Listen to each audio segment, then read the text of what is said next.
안녕하십니까. 송선정입니다. 시험 보시느라 고생 많으셨지요. 이번 차시에서는 저번 주에 저희가 이제 봤었었던 이 문제들 한번 풀이하는 시간 가져보도록 하겠습니다. 자, 첫 번째, 안경테의 소재로 사용되는 플라스틱 재질. 플라스틱이랑 금속이 사용이 될 수 있는데, 특별히 플라스틱 재질이기 때문에 갖춰야 할 요건들이 조금 따로 있었습니다. 이것으로 거리가 먼 것은 했어요.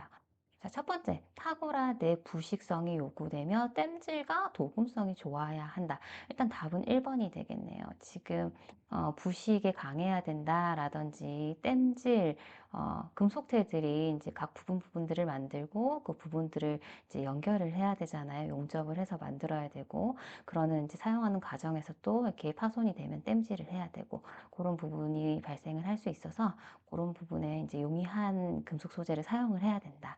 또 이제 색상이 이제 그렇게 다양하진 않기 때문에 도금이 이제 더 좋아야 되겠죠. 다양한 색깔로도 도금을 할 수 있어야 될 테고, 다양한 재료로도 도금을 했었을 때 그 도금막이 안정적으로 오래도록 유지될 수 있어야 된다 하는 내용이 금속 재질에서 가져야 될 요건으로 이제 중요한 부분이었습니다. 그래서 1번은 이제 금속태가 가져야 될 그러한 이제 조건이었어요. 그 외에 밑에 보시게 되면 여러 가지 이런 수분이나 자외선, 생체 적합성 당연히 좋아야 하고, 만들 때 기계적 가공성, 만들기 좋은 성형성이 좋아야 되겠고, 불에 타거나 그러면 안 되겠죠. 그리고 여러 가지 충격에도 강해야 되고, 사용하는 중에 어떤 형태 변화가 있을 때도 보건성 좋아야 할 테고, 여러 가지 온도 변화라든지 이런 주변 환경에 대해서 치수의 안정성 크게 변하면 안 된다라는 부분. 그리고 그 안경테로 사용되는 플라스틱 소재는 더욱이 좀 가벼워야 될 거고, 미적인 부분을 좀 만족하기 위해서 광택도 좀 풍부했으면 좋겠고, 그리고 다양한 컬러로 염색이 가능하다면 디자인도 다양하게 만들 수가 있겠죠. 자, 그래서 아래쪽에 있는 내용은 모두 다 플라스틱 재질에서 요구되어지는 그러한 조건이 되겠습니다. 자, 두 번째로 저희가 안경테를 분류를 할 때요, 재질별로 분류를 좀 해봤었는데, 그 재질에 있어서 일반적으로는 단일 재질, 하나의 재질로 되어 있는 것들이 대부분이지만, 두 가지 이상의 소재가 섞여져서 만들어지는 그런 형태가 있었었죠. 플라스틱과 금속테. 근데 이제 이렇게 했었을 때 어떤 형태로 구성이 되느냐에 따라서 크게 세 가지로 이름을 좀 구분해서 불러봤었어요. 근데 지금 여기에서 설명하는 것은 무엇이냐라고 보면은 복합 소재텐데, 그리고 가장 흔한 형태다라고 말씀을 드렸고, 그 형태가 림의 윗부분, 이 덮개 부분에 여기만 플라스틱이고 이제 비금속이고 나머진 다 금속으로 된 형태다 라고 한다면, 요거 같은 경우에는 서문트 브로우 프레임이 되겠죠. 서문트 테, 서문트 브로우 프레임, 이렇게 보시면 되겠습니다. 나머지 코비 브로우 프레임, 소프림 프레임, 요거는 똑같은 거죠. 그죠? 앞부분 전면만 플라스틱이고 나머지는 모두 금속으로 되어 있는 거. 그리고 이제 브로우 라인 프레임 같은 경우에는 림의 하부림만 금속이고 나머지가 플라스틱으로 되어 있는 형태. 그죠? 이렇게 해서 세 가지를 좀 구분을 해봐 주시면 되겠습니다. 자, 다음으로 다양한 림의 형태에 따라서 그 형태의 이름을 또 분류를 좀 해봤습니다. 지금 보고 계신 이 형태는 바로 웰링턴형이죠. 웰링턴형이고, 제가 누진 렌즈에서 가장 적합한 디자인이 이 디자인이다 라고 또 말씀을 좀 드렸습니다. 자, 다음으로 장난이 심한 어린이에게 추천해야 할 안경다리. 안경다리 보게 되면 대부분이 위에 있는 이런 형태의 반걸개식이 일반적인 안경테 다리의 형태일 텐데, 요거 말고도 스포츠용이라든지 이제 조금 활동성이 많은데 좀 편하게 쓰고 벗었다 할 수 있는 그런 형태는 고든 다리식이죠. 고글에서 흔히 볼 수 있는 다리가 쭉 이렇게 뻗어서 측두부를 고정한 형태 있고요. 그리고 지금 이제 이렇게 장난이 심하고 활동성이 많은 친구들 같은 경우에는 조금 더 고정성이 좋아야 되다 보니까 케이블 다리를 이제 좀 해주면은 훨씬 더 안정적으로 유지가 될 수 있다라고 말씀드렸습니다. 이런 형태였습니다. 그래서 4번의 답은 3번으로 체크를 하시면 되겠습니다. 자, 5번 문제입니다. 지금 요거는 이제 안경테 계측 시스템에 관한 설명인데요. 세 가지 계측 시스템을 소개를 해드렸는데 그중에서 저희가 사용하고 있고 대부분 요 계측 시스템을 채택을 하고 있기 때문에 박싱 시스템의 계측 방법은 정확하게 숙지를 해주시고 나머지 뭐 데이텀라인이라든지 상목련이라든지 이런 것들은 박싱 시스템이랑 비교를 해서 기억을 해주시면 되겠습니다. 자, 먼저 이 박싱 시스템이 ISO 국제표준규격으로 지정이 된 표기법이고, 그래서 이제 가장 널리 사용이 되고 있는 방법이고요. 박싱 시스템으로 비측했다 했었을 때는 이 앞부분이 아이 사이즈, 그죠? 렌즈 삽입부의 크기 이렇게 되고 어떤 방법으로 계측을 했다라고 표시가 되는 거죠. 이건 박싱 시스템이니까 이렇게 박스 형태로 이렇게 표기를 해놨고 그 다음에 요 16이라고 하는 이 수치는 그죠? 브릿지 사이즈죠. 브릿지 사이즈를 의미를 하는 것이고 마지막으로 요 150은 다리 길이를 의미를 합니다. 그래서 요 순서대로 표기가 되어 있죠. 그래서 라번하고 다번도 다 맞는 지문이 되겠습니다. 자, 라번. 렌즈 삽입부는 태상하 돌출점 간의 거리의 이등분선인 수평선이 렌즈 삽입부 좌우와 만나는 교점간 거리로 한다 했는데, 그러니까 이거 렌즈 삽입부의 크기, 아이 사이즈를 결정을 해줄 때 뭐 이런 거죠. 예를 들어서 어, 제가 일부러 이런 식으로 한번 그려볼게요. 이런 안경테가 있다라고 했었을 때 상하, 가장 위쪽에 있는 상하 이 부분에서 접선을 그려요. 접선을 그린 후에 이 수직 라인의 이등분점이 되는 이 부분이 있겠죠. 여기에서 딱 그었을 때 이 수평 라인에 만나는 이렇게 프레임의 가장자리에 만나는 이 부분을 아이 사이즈로 하라라는 그런 이제 설명이 될 텐데 요거는 데이텀 라인에 대한 설명이죠. 데이텀 라인. 혁신은 상하, 좌우 모두 이렇게 돌출점에서 접선을 그려서 박스 만들고 그거에 따라서 수평과 수직 간의 거리를 갖다가 저희가 이제 아이 사이즈 그리고 이제 그 수직 높이 이런 식으로 취했습니다. 그래서 라버는 데이텀 라인에 대한 설명이 되겠습니다. 자, 역시 마번도요, 프랑스와 영국, 요런 이제 유럽 국가에서 사용한 방법이 데이터 라인이 되기 때문에 요거는 둘 다 데이터 라인에 대한 설명이 되니까 맞는 답은 1번으로 체크를 하시면 되겠습니다. 자, 6번 문제입니다. 안경테의 각 부분마다의 명칭을 저희가 살펴보고 그 부분마다의 어떤 중요한 기능들이 있었었는데, 그 부분들 중에서 정경각, 경사각을 의미를 하죠. 경사각이라 하면 이렇게 안경 렌즈면이랑 만들어지는, 그죠? 요 부분이 경사각, 정경각이 될 텐데, 이 경사각과 다리 벌린 각에 가장 밀접한 관계를 하는 부분이라고 하면 요 림에서 템플로 이어진 엔드피스 부분 있죠.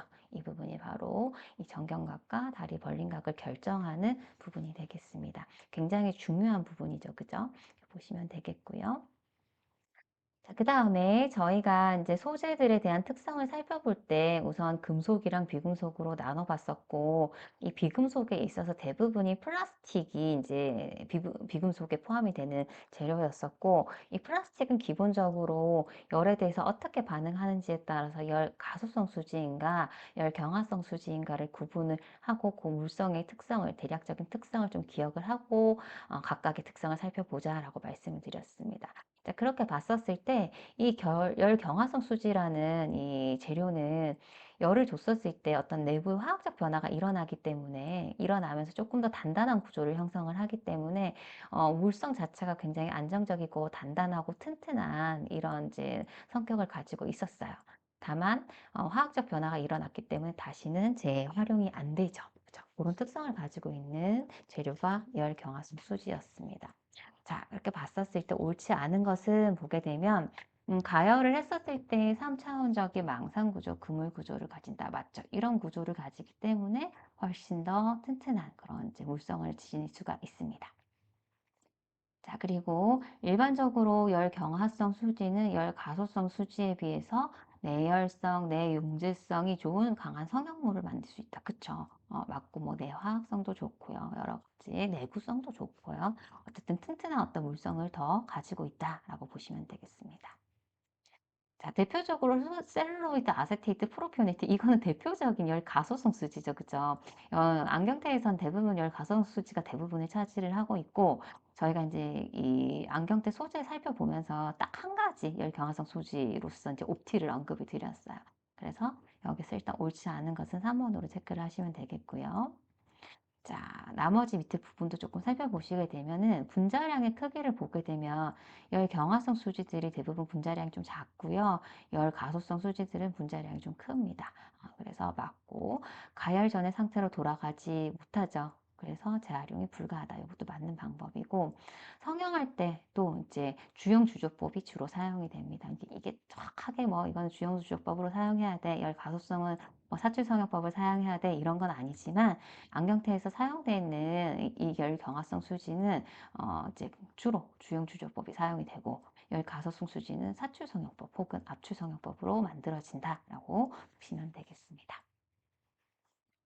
자, 다음으로 안경테 소재로 사용됐었던 그 플라스틱 소재 중에서 셀룰로이드가 있었었죠. 그 다음에 셀룰로이드, 그 다음에 아세테이트, 프로피오네이트. 이 세 가지는 기본적으로 사용하는 재료가 같기 때문에 이 세 가지 물성 거의 비슷한데 조금 각각의 어떤 특성들이 있었었죠. 차이점이 있었었죠. 비교해야 될 부분이 있었었거든요. 그 부분만 좀 기억을 해주시면 되겠습니다.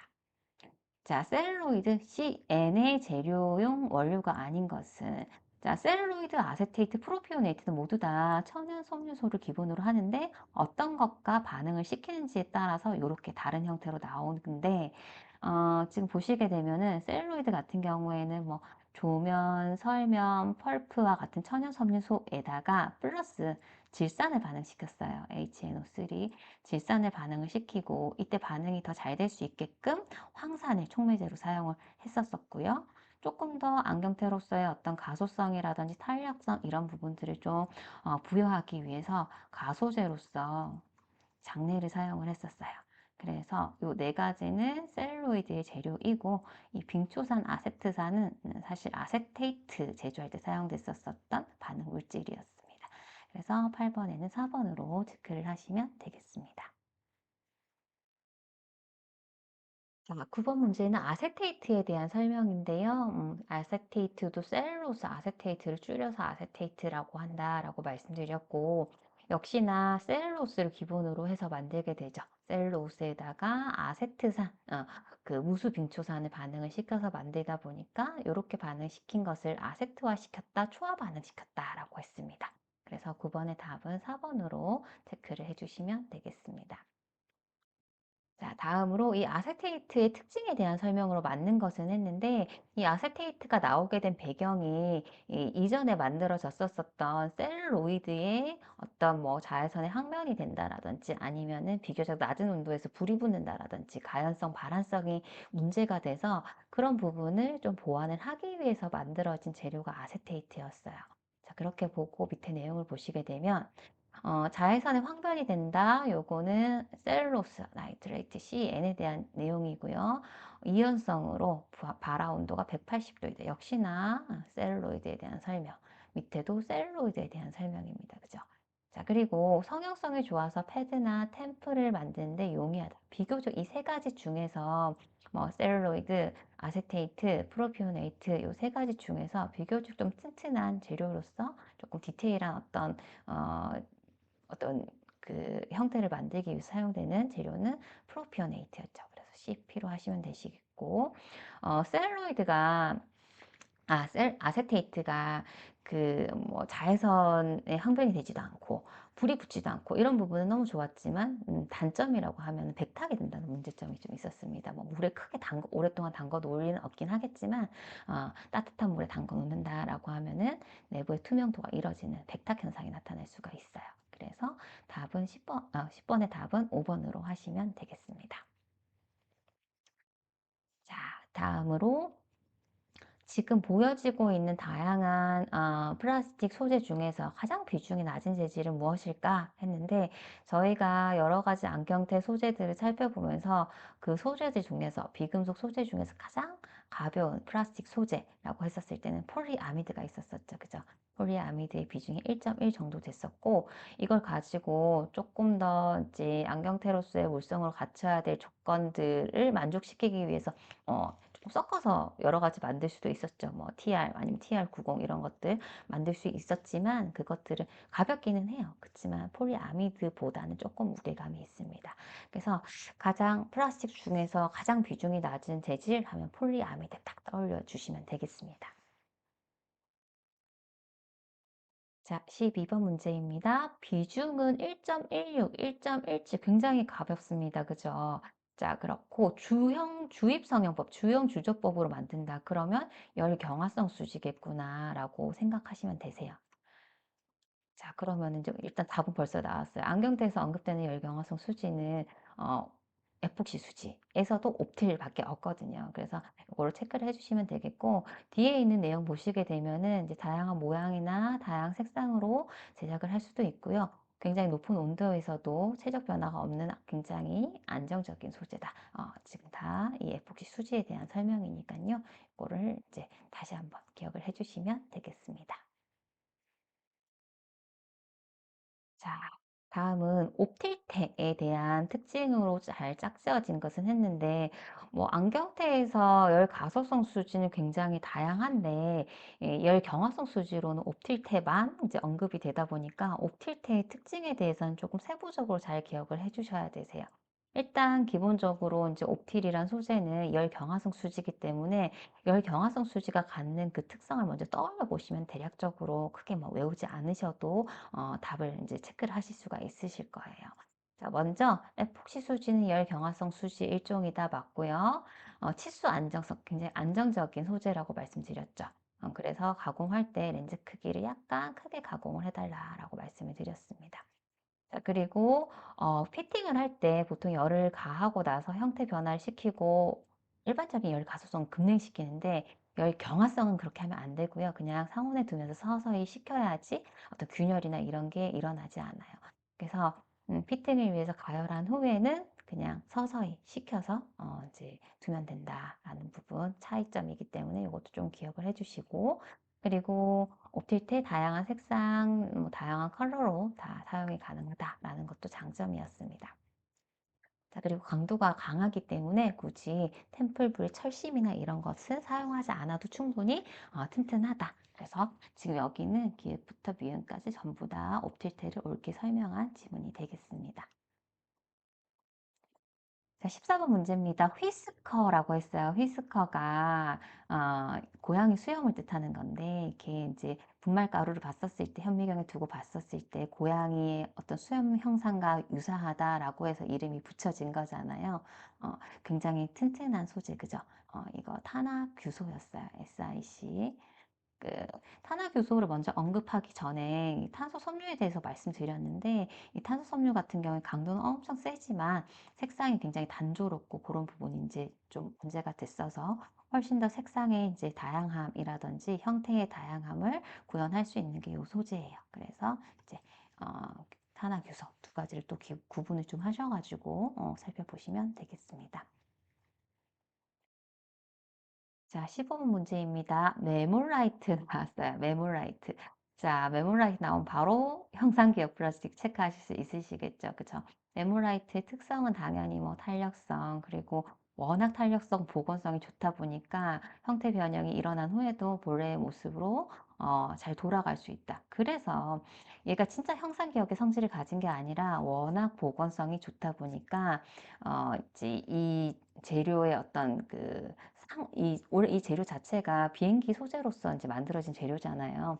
재료인데 안경테로 만들었을 때 이런 이제 좋은 물성이 있다 보니 이 물성을 잘 이렇게 표현해 줄 수 있는 그런 이제 그 상품명의 이름으로 메몰라이트라는 이름을 붙인 거죠. 그러면서 이게 저희가 또 번역을 하면서 형상기억 플라스틱이다라고 이제 이렇게 부르는 겁니다. 그래서 이걸로 바로 체크를 해주시면 되겠고요. 자, 그다음에 비금속 소재 중에서 이제 마지막으로 언급을 드린 게 동물 조직인데, 사실 동물 조직은 지금 사용은 하진 않죠. 근데 예전에 이제 플라스틱이 나오기 이전에 금속에서는 굉장히 색감이 단조롭고 또 이제 무겁기도 하고, 또 금속이기 때문에 알러지 반응이 일어날 수도 있고, 이런 부분들이 좀 이제 사실은 좀 불편 사항이긴 했겠죠. 그래서 조금 더 아름다운 컬러로 인체 적합한 소재를 한번 찾아보다 보니까 거북이 등껍질을 한번 사용을 해본 거예요. 이거 외에도 뭐 뿔이라든지 여러 가지를 사용했습니다만, 그래도 귀갑대가 가장 흔하게 많이 사용되었었던 동물 재질이라고 보시면 되세요. 자, 이 귀갑도 동물 그 거북이 등껍질도 종류마다 그 껍질의 색깔이 굉장히 다양하거든요. 근데 그 중에서도 조금 약간 붉은기를 띠면서 투명하고 황갈색의 뭐 이런 컬러가 가장 아름다운 컬러라고 이제 여겨지고, 그래서 가장 비싼 가격으로 이제 만들어지고 뭐 그렇습니다. 그래서 지금 보시게 되면 이제 이런 이제 좀 탁한 컬러는 좋은 귀갑이 아니겠죠, 그죠? 그래서 조금 투명도가 있는 붉은색을 약간 띠는 젓갈색 이 정도의 컬러가 가장 아름다운 컬러다라고 보시면 되겠습니다. 그 다음에 동물 소재다 보니까 인체 적합성이 뛰어난 소재다. 답은 2번이 되겠고요. 그리고 뭐 지금이야 워낙 가벼운 소재들이 많이 나오지만, 이전에 이 플라스틱이 나오기 이전에 금속보다는 귀갑테는 좀 가벼운 소재였어요. 그래서 이제 좀 사용하기를 선호를 했고요. 근데 이게 이제 동물 조직이다 보니까 뭐 여러 가지 해충 피해를 입을 수도 있고, 적당한 습도도 유지를 해줘야 되겠고, 굉장히 이제 관리하기가 까다로운 태예요. 그래서 피팅할 때도 굉장히 조심스럽기도 합니다. 그래서 세척기로 세척을 해도 안 되고요. 세척기로 세척해도 안 되고, 가열식 히터 이런 히터 사용하면 안 되고, 습도를 한 10% 이상 유지한 상태에서 해야 돼요. 그래서 습식 방법을 이용을 해서 피팅을 해야 합니다. 그래서 기갑대의 특성은 조금 잘 봐주시고, 여기에서 봤었을 때 뭐 이런 부분들은 좋지만 조금 주의해야 될 점 같이 한번 살펴보시면 되겠습니다.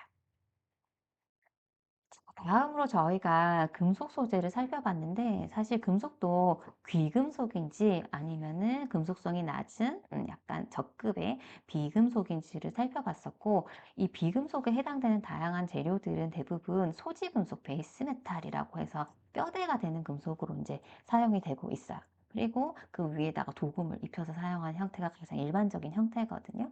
이제 그 중에서도 가장 먼저 금속 소재로 사용이 됐었던, 안경테로 적합해서 사용이 됐었던 소재가 구리를 기본으로 한 소재였었어요. 그래서 구리가 기본이 된 소재를 이제 뭐 구리만으로는 사용하지 않으니까 구리 합금이라고 하는데, 이 구리 합금도 한 5가지 정도를 이제 말씀을 드렸습니다. 자, 이 중에서 아닌 게 뭘까 했는데, 황동, 청동, 그죠? 양백, 그리고 베릴륨동, 이거 전부 다 이제 구리 합금인데, 모넬은 니켈 합금이죠. 니켈이 추가된 그런 합금의 형태였습니다. 그래서 답은 2번으로 체크를 하시면 되겠습니다. 자, 18번, 구리, 니켈, 아연, 주석 4개로 되어졌네요. 사원합금의 형태고, 앞에 구리가 나와 있는 거 보니까 구리가 가장 많이 들어간 구리합금인데, 사원합금을 찾아주시면 됩니다. 그리고 특성을 보니까 탄력성이 굉장히 좋다. 그래서 다리부, 연결부에 쓰이는 재료이다. 라고 한다면, 탄력성이 좋아서 이제 이런 목적으로 이제 개발한 게 있었었죠. 그쵸? 블랑카지가 되겠습니다. 그래서 여기는 5번으로 체크를 해주시면 되겠습니다. 청동도 탄력성이 좋아서 다리부로 사용이 되기도 했지만, 요거 같은 경우는 이원합금이죠. 그죠? 그래서 이렇게 2가지를 조금 같이, 그리고 조금 구분을 해서 기억을 해주시면 되겠습니다. 자, 다음으로 뇌 부식석, 부식에 굉장히 강하다. 굉장히 안경테로서 가져야 할 굉장히 중요한 요건인데, 이것 내부 식성이 가장 우수한 거였어요. 안경테 소재로 사용되는 재료 중에 니켈이 들어간 경우에 부식에 굉장히 강합니다. 니켈 자체가 부식에 강한 재료이기 때문에 니켈 함량이 많으면 많을수록 부식에 강하다라고 생각을 하시면 되는데, 일단 여기서 보면은 니켈 합금이 요건데, 산플라티나 같은 경우에 요게 이제 하이니켈의 일종이었죠. 니켈의 그 함유 비율이 80% 이상인 하이니켈의 종류이기 때문에, 여기서 가장 우수한 것은 5번으로 체크를 하시면 되겠습니다. 자, 다음으로 안경테 소재로 많이 사용되는 금속에 대한 설명인데 옳지 않은 것은 했습니다. 자, 먼저 청동, 구리합금인데요. 요거는 동합금, 구리합금의 하나로 이원금속 합금 맞죠?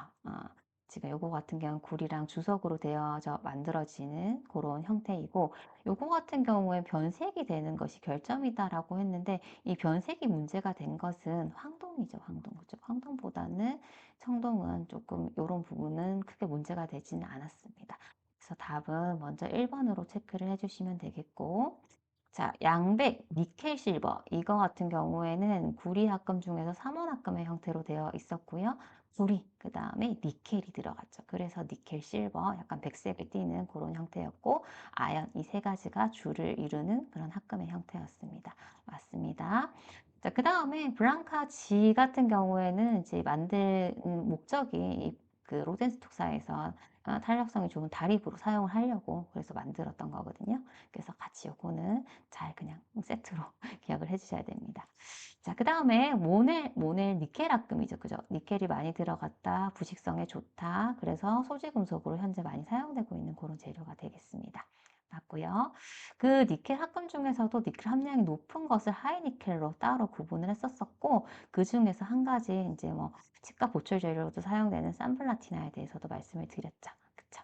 그래서 이렇게 가장 특징이 되는 부분은 잘 이렇게 체크를 해주시면 되겠습니다. 자, 그래서 20번에는 답을 1번으로 하시면 되겠습니다.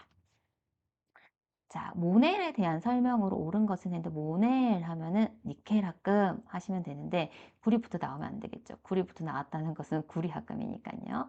자, 구리 함량이 니켈보다 많으면 이거는 니켈 합금이 될 수가 없겠죠. 그렇죠? 니켈이 구리보다 한 2배 정도 더 높아요.